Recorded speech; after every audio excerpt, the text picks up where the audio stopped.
and welcome to Who's Better, a series where we take two random wrestlers and we put them up against these 5 wrestling categories to decide who's like an overall best wrestler. We are looking at Dusty Rhodes, baby, and he is going to go 1-on-1 with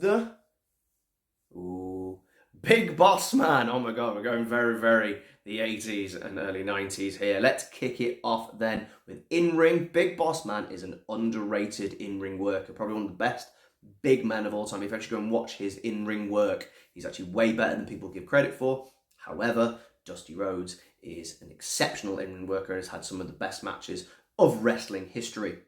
Entrance. He's just a common man is a fantastic entrance. Bossman has 2 very good entrances as well, so it's actually tough.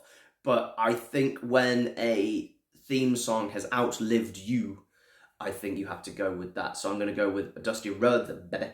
Promo, well, Dusty is regarded as one of the greatest promos of all time. Bigg Bossman cut a good promo. I actually thought it was a better babyface promo. I actually really liked his babyface promos in like 91, 92, that sort of neck of the woods. I actually preferred those. But Dusty Rhodes, I mean, the common man promo alone would win this, just from that alone.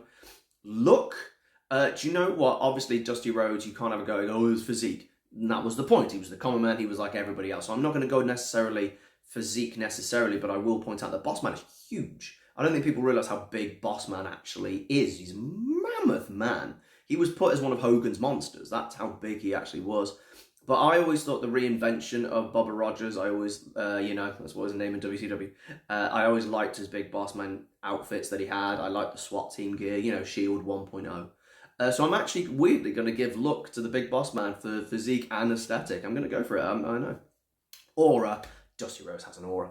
It's simple as that. Dusty Rhodes had one of the greatest auras in wrestling history. He was the Yoda of wrestling, and he had an aura with the wrestlers as well as the crowd at home. So pretty cut and shut for me. 4-1 could easily actually have been final. But what do you think? Dusty versus the Bigg Bossman.